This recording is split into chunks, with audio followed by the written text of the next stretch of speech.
Waiting involves nurturing the moment as a mother nurtures a child that is growing in her womb, while patient people dare to stay where they are, believing that what they are waiting for will soon manifest. It is against this backdrop that I welcome you to Let's Talk on DNTWOK. My name is Olujoke Mosaku with the topic, The Person in Waiting. And my guest is Dr. Matilda Abiola, Senior Pastor, Christ Life Bible Church, New York. But before we delve into the program proper, I'd like to remind you to please subscribe to our YouTube channel and follow us on all of our social media platforms. It's actually a way of you supporting us. Until then, let's try right on with the topic, and I hope and pray that you will actually get something out of it. Please stay with us.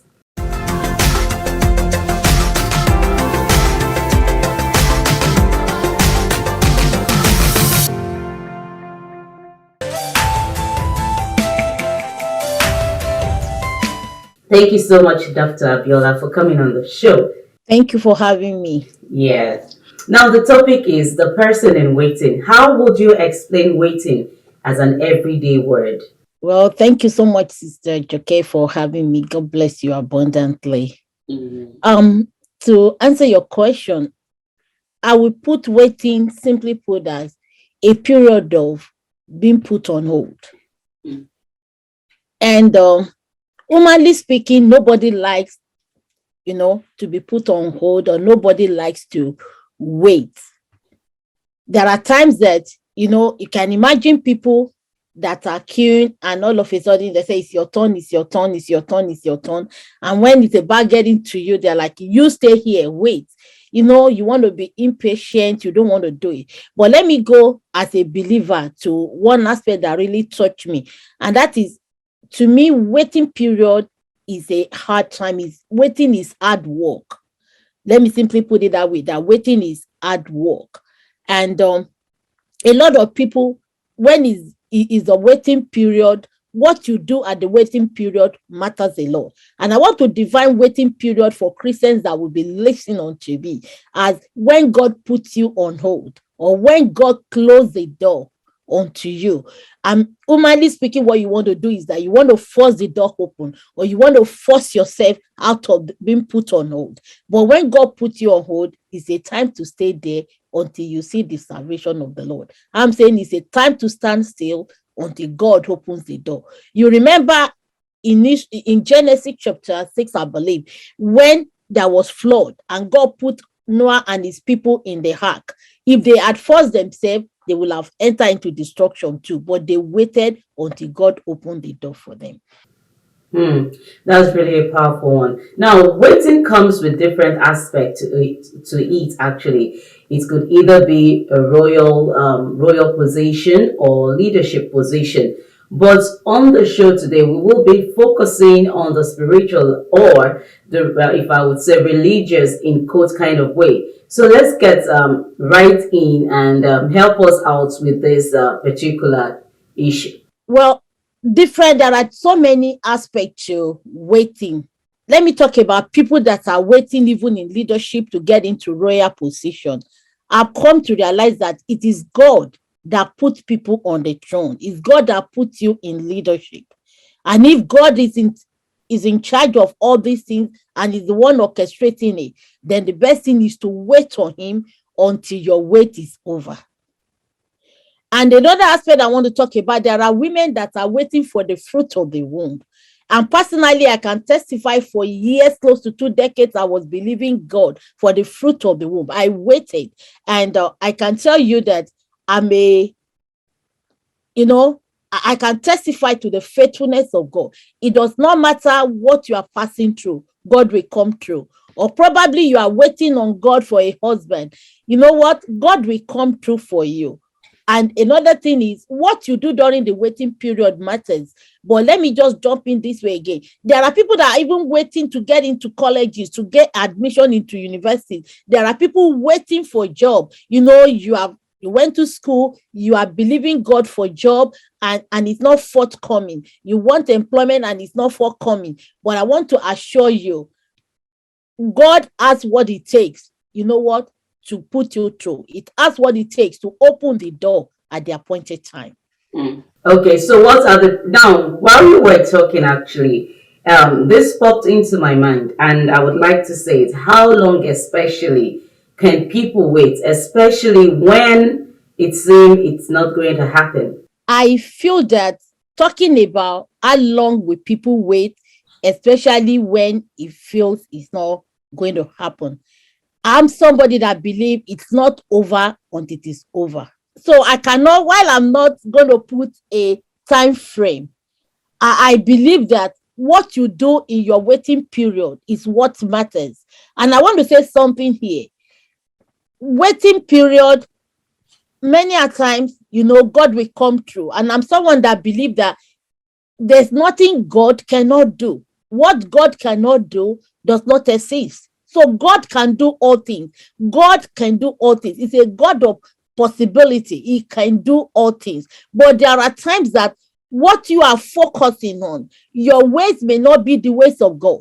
So even in waiting period, you need to understand and know the mind of God concerning that particular situation that you are waiting on the Lord for.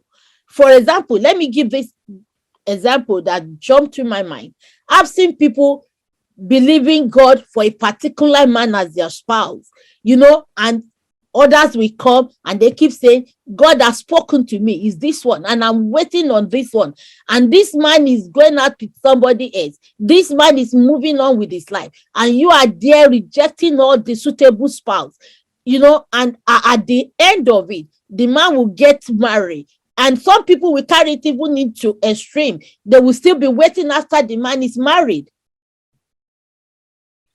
And to me, at that particular time, I believe it's not God that has put the person on hold. You decided to put yourself on hold. You decided to put yourself in bondage. So we need to know that we need to walk on the thin line between this is God putting me on hold, and anytime if it's God that put you on hold, God is not coming late, he's coming big. Okay, now this what you just said also, it's something I would want us to actually speak further on. Now you said probably the person said God has spoken to him or her about a lady or a man, and the person was in a relationship right there and then the person got married. Now, for me, I want to say that the person didn't really hear God. I would want you to correct me if I'm wrong. Because if God is talking to you about a particular person, he wouldn't want, he knows, he saw everything that is happening, and you still were waiting for the person. That means you have your own intentions, not God's intentions. Maybe because you feel, oh, this is the kind of man for me or something. Is that could you please help me on that one? Well, I agree with you that if it's God, God has what it takes to bring it to pass. And I use that example because I know there are a lot of single ladies and out there that probably that was what has kept them on hold, and they keep saying they are waiting. For example, someone after the man got married, you are still waiting for the man to come. It's either, and God hates divorce, and I'm not, a shout out to all the divorcees. I'm not condemning you. I'm just saying that it's not the will of God. Although I know there are times for whatever reason it's happened, and there's nothing anybody can do about it, that it happened may not be your fault. And that's why I say a shout out to them. But it's either you are praying for them to divorce or you are praying for the person to die. To die. And to me, I feel that is witchcraft. So that is ignorance. Even if you believe God has spoken after the person got married, at least I believe God knows the person was not going to marry you, because God is a God of all knowledge. And he's not a confused God too. And he's not a confused God. And he knows all things. God is not an author of confusion. So after he got married, I believe you should just rest and begin to ask God for a new beginning. Probably you have heard wrongly. Probably it was initially you liked the person and that you got carried away. Because when it comes to marriage, many of God said, it's just simply because you love somebody, you like somebody, and you just get carried away. I know God still speaks in marriage. I know God still hooks people up. And I know that God is faithful to his word.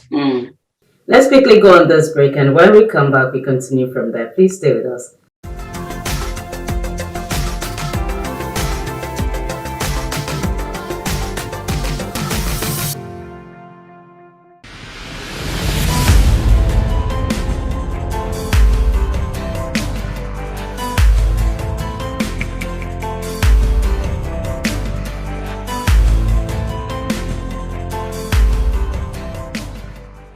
Welcome back. If you're just joining us, the program is Let's Talk on DNTWOK, and I have been speaking with Dr. Matilda Abiola.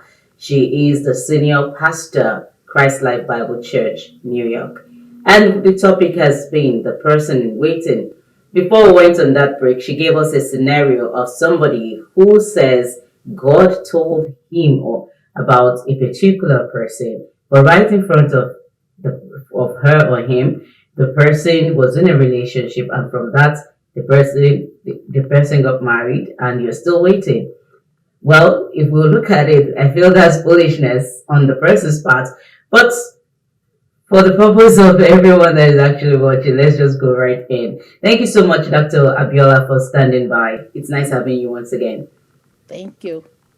Okay, so what are the precedents to waiting, or why do we use the word waiting? I believe that the word waiting is, like I said, is to be on hold, or to take it easy, or to slow down. And I believe people use that because we use the word waiting. So many things could be could make us to use the word the person is waiting. And unfortunately, the society, they will come with their labels. A woman got married, especially from my own culture. If you're married 1 year after, people are looking at you. They are looking at your hand, looking at your womb, looking at your stomach, looking at your face, at your leg, and they're wondering why there is no change for you as a woman. Already that has put that has put the person under pressure. And by the time you are going through that pressure, if care is not taken, you know, you will allow them to label you.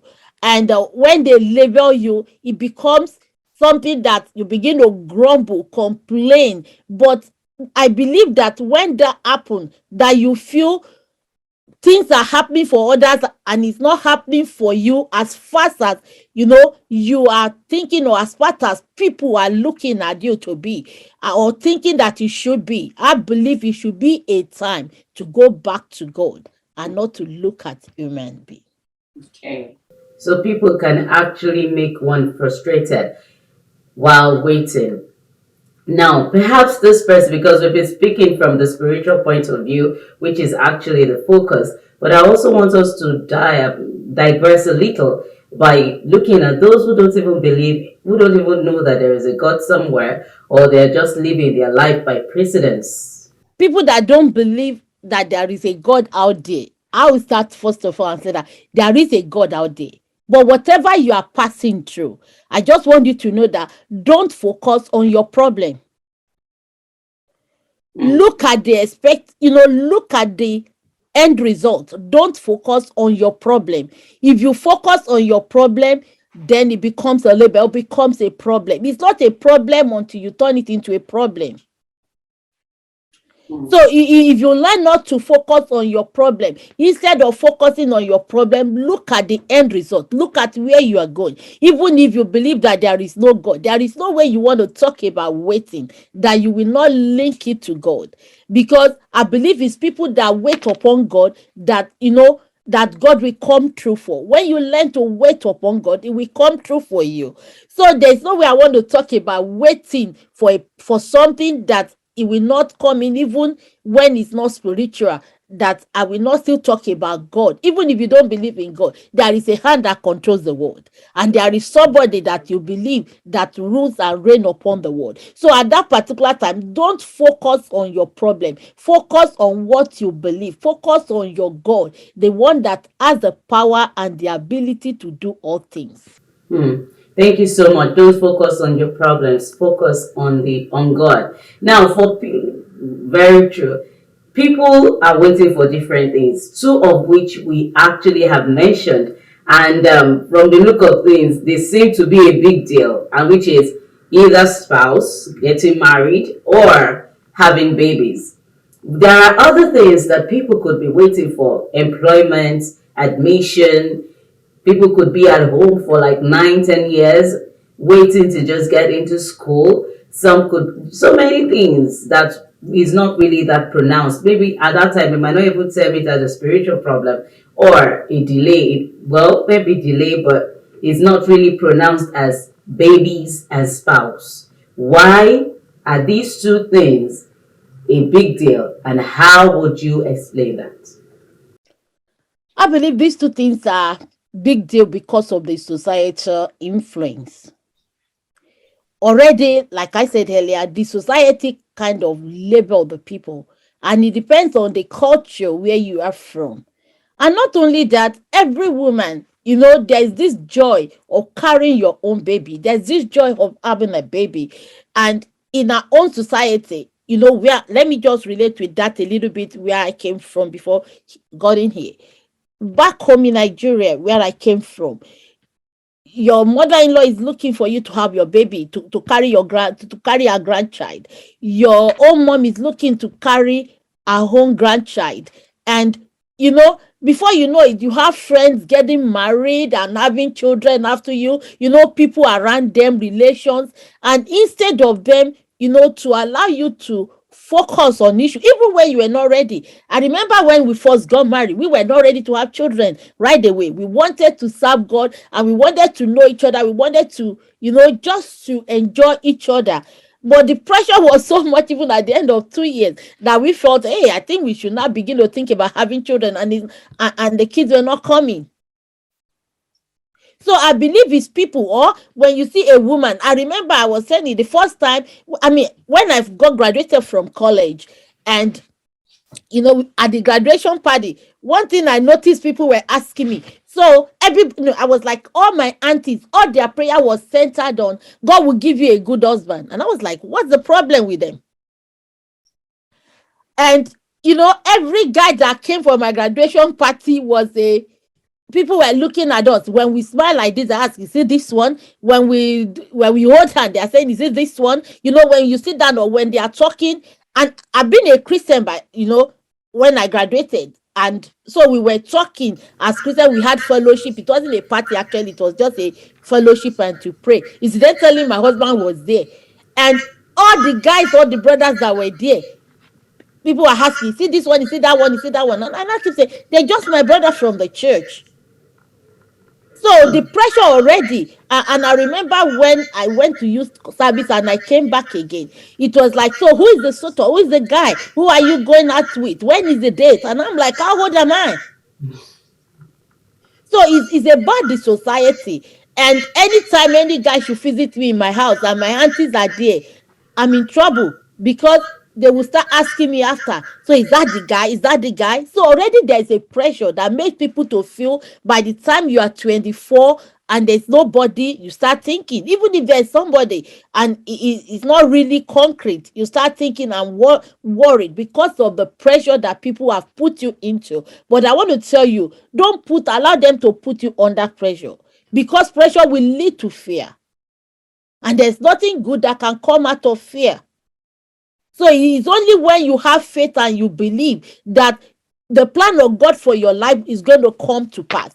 Because anytime you are waiting is for a purpose. When God puts you on hold, it's for a purpose. I want us to get that is for a purpose. And that purpose must surely come to pass. The reason will come to pass because probably God has somebody better out there for you. If you're a single lady and you are waiting, God has somebody better out there for you. That you just need to shine your eyes and you begin to see. Or probably you are waiting for the fruit of the womb. God is waiting for the best time to give unto you, so that by the time you have your baby, you'll be able to see the goodness of God and sing better. Thank you so much for that. Now, how then can the person in any of these categories of waiting be helped or advised without making him or her an object of mockery? You see, the something happened. Let me use this example in the First Samuel chapter 1, the story of Anna and Penana. I believe that why the first woman Penana was busy having children, up to tomorrow I ask myself this question. Nobody knows the name of Penana. Mm-hmm. Of Penana's children. Nobody knows their name. But everybody knows Samuel. When you mention Samuel, people will willingly, they will just tell you, oh, that is the son of Hannah, and that, a promising child. So you can imagine when Penana was busy mocking her, and there are so many things that could, there are so many ways people could mock you. It may not be the other woman in your own case, it may be your friends that are mocking you. Probably it may not be your friends, it may be families that are mocking you, it may be anybody that are mocking you. They want to rub it in your face. But the best way for you to hold on to God, the first thing I will tell you is, don't focus on that problem. Shift away from the mockers, and don't focus on your problem. Focus on your God. That's the first step. And not only that, another thing is, don't allow fear to come in. Fear will rob you of your blessing, but faith and trust in God will give you your blessing. Fear will rob you of holding on to God, and when you lose faith with God, you cannot receive anything again except for the mercy of God. So the way to help you is that I will tell you, be expectant. Know that, and during that time, allow joy to fill your heart. Don't allow the situation to audio. I remember when I got married, my friends would tease each other, and some of them would tell me, oh, we want to tell you something now, but the difference is clear. But now we know you are two. We don't want you to go and tell your husband. I would tease them and say, okay, you are still stay with me, but the difference is clear. And I will show my rings and we will laugh. But, it's just a way to make them to laugh. And we were praying together. We were believing God for their spouses together. And as they were coming, we were rejoicing together. We were thanking God together. And as they were getting married, they were having children. So the fact that the person went ahead of you does not mean that you're still going to be the last. That's true. So during that time, don't allow the enemy to rob you of your joy. I believe the things that you do at that time matters a lot. Always be expectant and have good, believe in yourself that God will not leave you nor forsake you. So when you have all those beliefs that, okay, I know that whatever that is coming my way, there is nothing coming that God cannot take, then you will go to God in prayer. And when you go to God in prayer, what do? You pray, you praise God, you fill yourself with joy. And when you come out, be joyful, be joyous. Look unto, believe that God has answered. Even when it appears you are not seeing anything. After Anna went to pray, the Bible said that she came out and her countenance changed. So many of times when we, even after you have prayed, after you have talked to God, your countenance is still the same. You still look wretched. And that is why the mockers are still there to mock you. But if they see you happy, there's nothing they can do about it. I remember after my first year anniversary, wedding anniversary, and we decided to just call friends and rejoice and celebrate. Somebody carelessly said something. He said, oh, I was talking to somebody that I'm going for your wedding anniversary celebration, and the person said, what is there to rejoice about? This is just 1 year. Wow. But do you know that could weigh me down? I just say, I'm rejoicing at the faithfulness of God that kept me with this man.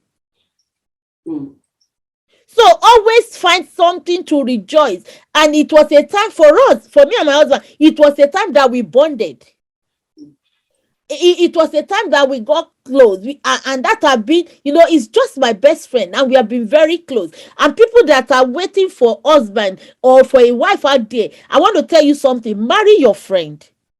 I don't care who spoke to you or who has not spoken, but God will not give you an enemy as a husband or as a wife. Marry your friend. Things may not look the way that you plan it, but if you are friends, and you believe you have the same faith, you can pull together.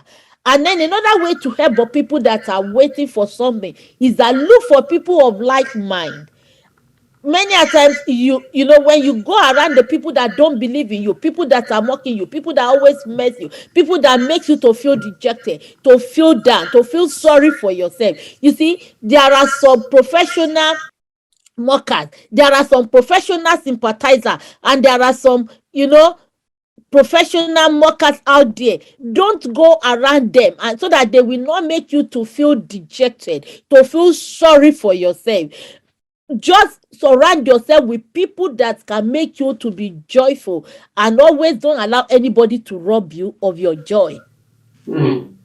Thank you so, so much for that. It's actually a very wonderful time with you. For me, it's really a wonderful time. And I hope that people out there too really are able to get something out of it. It's indeed something we need to actually pay attention to. Thank you so much, Dr. Abiola, for coming on the show. It's indeed a great privilege for me to have you here, ma'am. Thank you once again. Thank you. Yes. So to you out there, I hope you've been able to really, really key into this discussion. And if you're in any of these categories, like she said, the fact that someone has gone ahead of you doesn't mean that you are the last or you will always be at the last. The last will surely, sometimes the last will be the first. And there is no late comer in anywhere. It's just your timing, and God is timeless. So if you believe in that, you will just keep moving and keep pushing because your miracle is so close by. Until next time, I remain Olujoke Musako. Bye for now.